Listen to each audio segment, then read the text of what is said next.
Let's go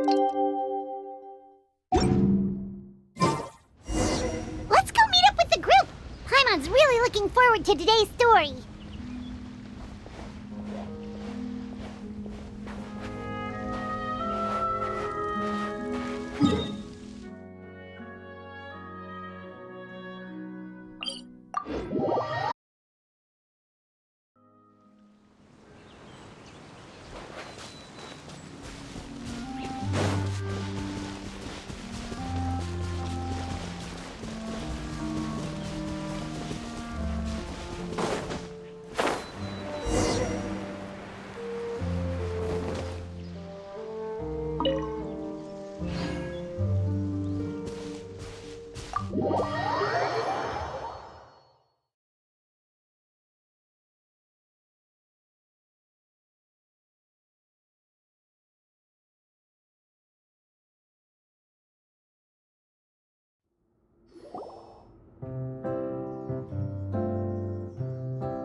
Looks like everyone's here.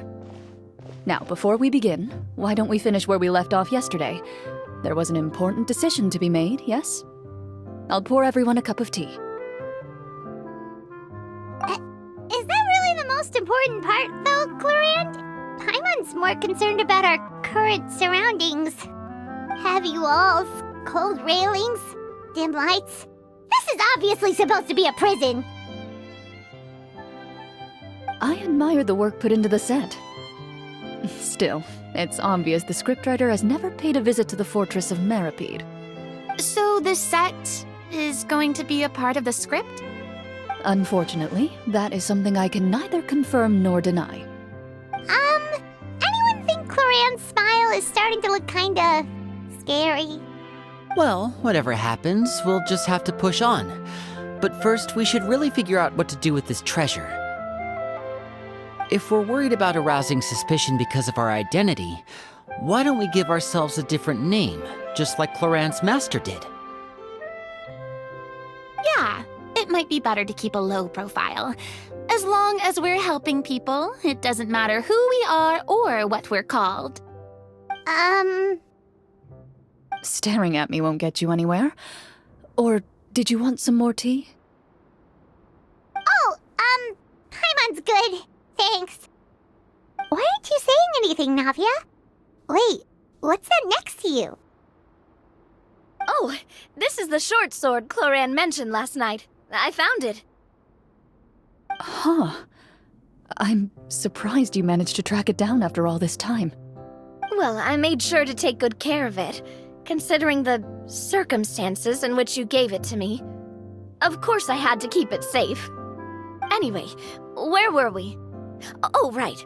I was just thinking about all the potential ways for us to break out of prison. We could dig a tunnel, or try to bribe the guards. Wait, we haven't been thrown into prison yet, have we? Well, it's only a matter of time. It pays to be prepared. Just like how you should always have an umbrella on hand, even when it's sunny. All right, Paimon's made up her mind. Let's just give the treasure away.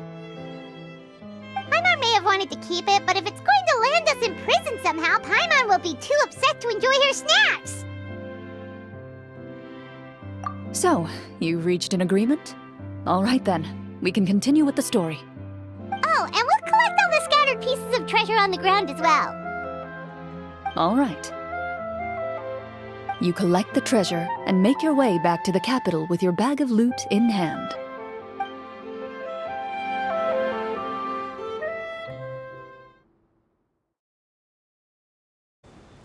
The city is still shrouded in a gloomy, oppressive atmosphere, but your spirits are surprisingly high. In places where sunlight struggles to reach, you generously share your wealth with the children, the elderly, and the poor in urgent need of help. Thank you, kind soul. The elderly woman's look of gratitude follows you as you walk away, her eyes never leaving your back until you move entirely out of sight. However, there's still quite a bit of Mora remaining. It appears you haven't made much progress. She's probably trying to tell us to speed this up. We need to hurry up so we can address the sorcerer problem. Should we go find that man again at the square? He seemed like a pretty responsible guy. I'm sure he knows the people here far better than us. Oh, good idea! Just as you start to make way to the square, intent on finding the man again, there's a voice.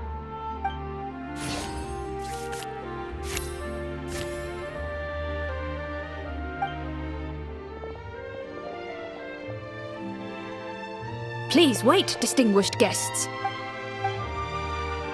Several strange guards suddenly call out to you.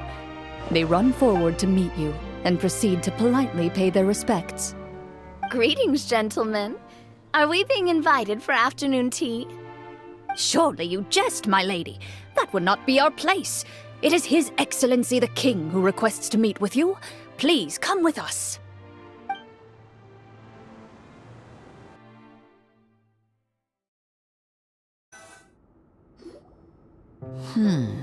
Do you think this could be a trap? Well, we have to investigate the court at some point, right? Meeting the king himself would be a fantastic opportunity to do that.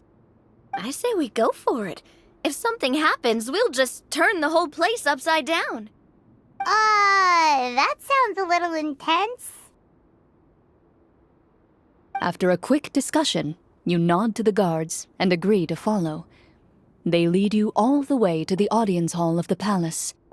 Gilded tables line both sides of the hall. The space itself is adorned with all manner of expensive antiques, glass shelves, and silver candlesticks. The items appear quite ordinary in size and dimension, yet their presence somehow makes the emptiness of the hall feel even more surreal and ominous. Wow, it's so luxurious! The elderly king, clad in a magnificent robe, sits upon the deep crimson throne before you. He wears above his head a majestic crown, with a gemstone the size of a bird's egg set right at the very front. As you observe it, you see a complex pattern of light reflect off its surface. Ahem! They're here, Your Majesty.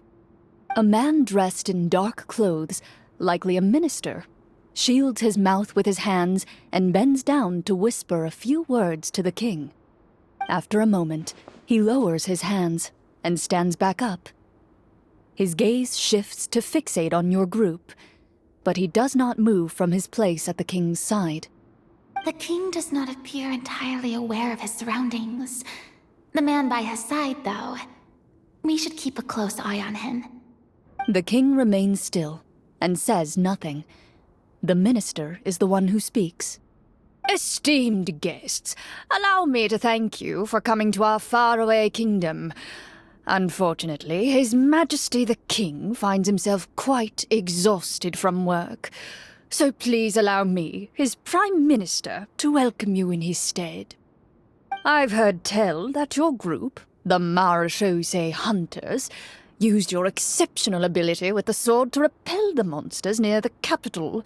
Such a great deed deserves to be rewarded.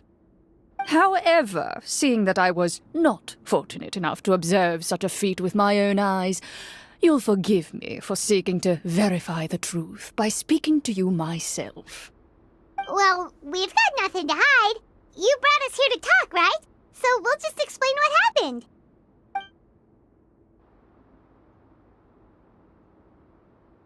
The golem's blades were so powerful, they could cut down trees in a single swipe. It took a lot of effort to defeat them, even for trained swordsmen like us. Well, that was enough details, right? Believe us now? Your account does indeed match those of the survivors.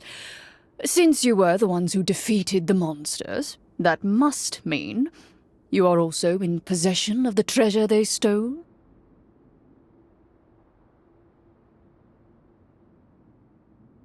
Well, we did take the treasure, but... How did he know about the treasure? Then I must ask that you return it at once. It belongs to the kingdom. Wait, but didn't you just say that our great deed deserved a reward? Shouldn't the treasure be considered a part of that? Yes, that was indeed what I said. But you seem to have forgotten a very important distinction. Only that which is freely given by the king can be considered a reward. Taking the rightful wealth of a kingdom without said permission, on the other hand, is a crime. But that's completely unreasonable. Yeah, that makes no sense! If it weren't for us, the treasure would still be buried underground somewhere! Maybe so, yet the fact remains. You tried to dispose of the treasure without reporting it to the court and without receiving permission, yes? What, no answer? Surely you're not insinuating that you, a group of legendary marechaussee hunters, sought to take the treasure for yourselves? Well, what about the king? Is he just gonna let this guy talk for him the whole time? Clad in his magnificent robe, the king remains seated, with his hands resting on either side of the throne. His posture is rigid and unmoving. He stares forward with an empty look in his eyes, completely unmoved by the events before him. From the look of things, could the Prime Minister be the evil sorcerer? Or could both the King and the Prime Minister have fallen under the evil sorcerer's control? I would like to observe the number of guards stationed in the hall. The guards in the palace appear fully armed, their expressions solemn. Sensing the tense atmosphere in the room, they stand at the ready, each with a hand placed upon the hilt of their sword, as if prepared to draw their weapons and surround you at a moment's notice. Well, there goes my plan to turn the whole place upside down, I guess. It appears we've been visited by nothing more than a group of ill-intentioned imposters. What a pity. Guards, take them away and throw them in the dungeons. Before I decide your fate, however, I must first determine whether you have any accomplices outside the court. Can't we try to slip away? Or maybe start some kind of riot? But if we try to fight the guards right now... Don't worry. At least we figured out who's behind all this. Let's just play it by ear.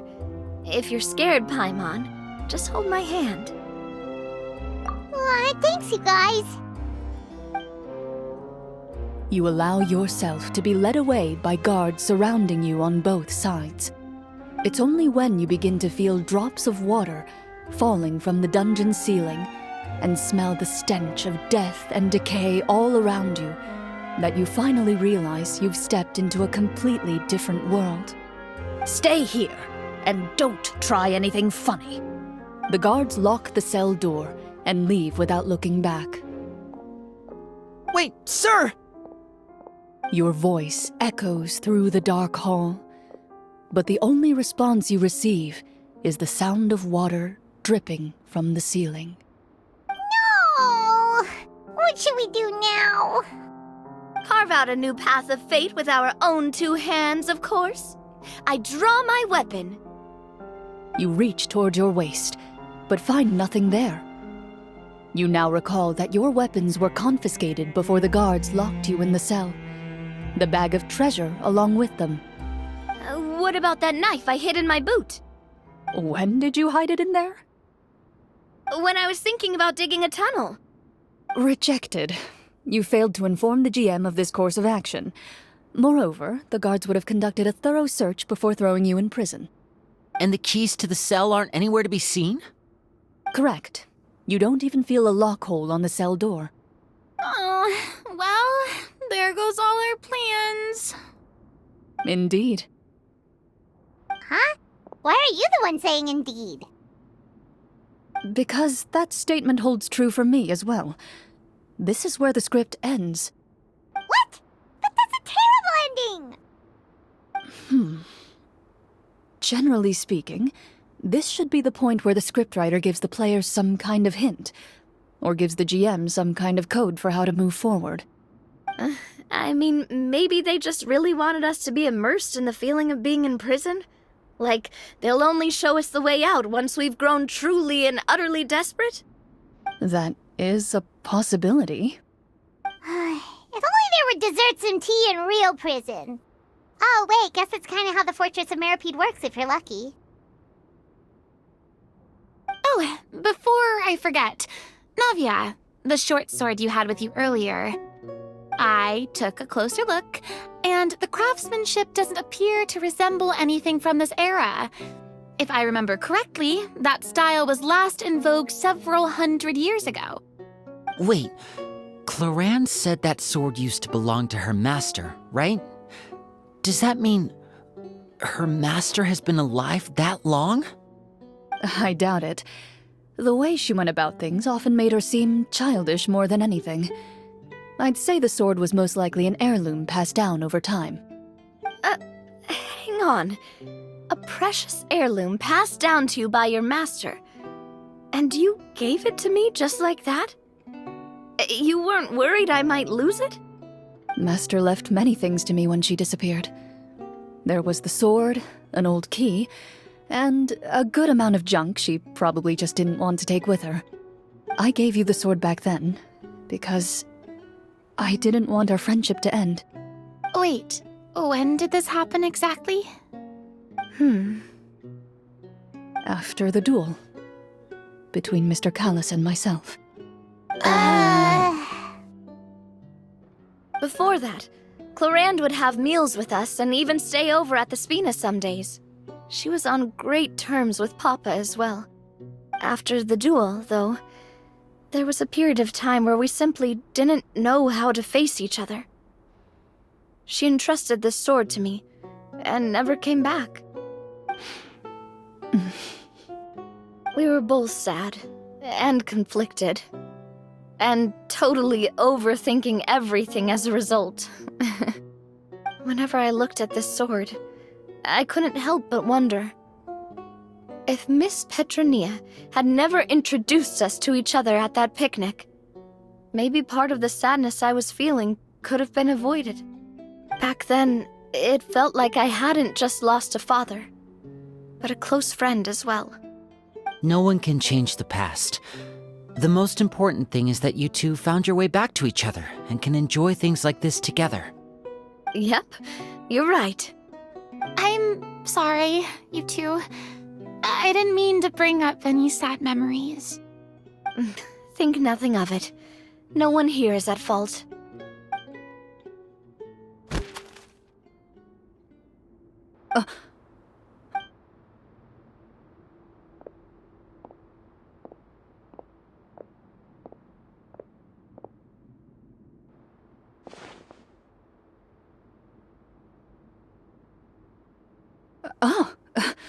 Looks like the next part of our script is here. Perfect timing. The situation was really starting to get desperate. And not just because of the prison thing. From Clarenne's face, Paimon really can't tell if it's good news or bad news.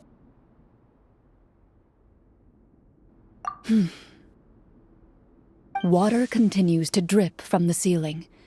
In this lightless dungeon, you lack a reliable way to tell how much time has passed. Eventually, you get used to the unpleasant odor of straw, mold, and rust, and find yourselves alternating between fits of drowsiness and despair. Suddenly, you hear footsteps outside the door. Heads up, everyone. Someone's coming. Gather close, everyone, and keep your voice down.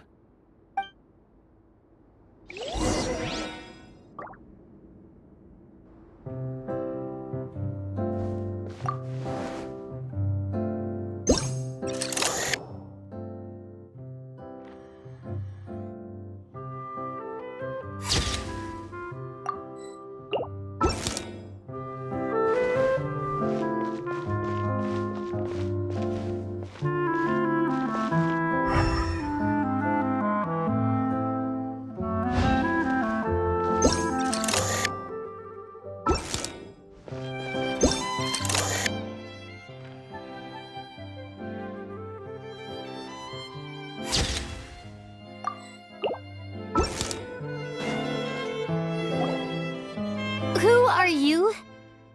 I work as a guard in these dungeons, but my true identity is the same as your own. I'm also a Marechaussee hunter. Shh. I've already sent away the other guards, but if we make too much noise... I understand, but how can we be sure we can trust you? The king has issued a formal decree. In light of the irrefutable proof of your crime, you're to be executed before tomorrow's sunrise. If you want to escape, it has to be now. Executed? We barely did anything! Monsters appearing at the same location as the treasure. Could this entire thing have been a trap? There will be time for speculation once we're out of here. As for my identity, I have no way to prove that to you just yet. Infiltrating the capital was difficult, and finding a chance to speak with you has taken a lot out of me. I could go on, but I think we can all agree that now is not the time for details.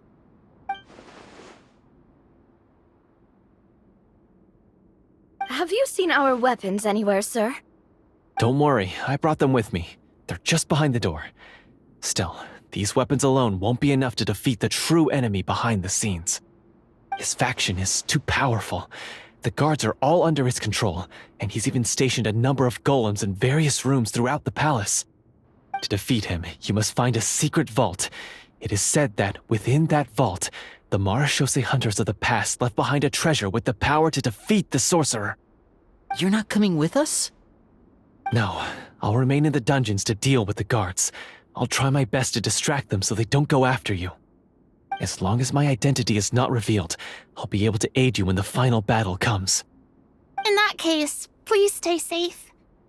Thank you for your concern. I will do my utmost. As for the location of the vault, here, this map should lead you there.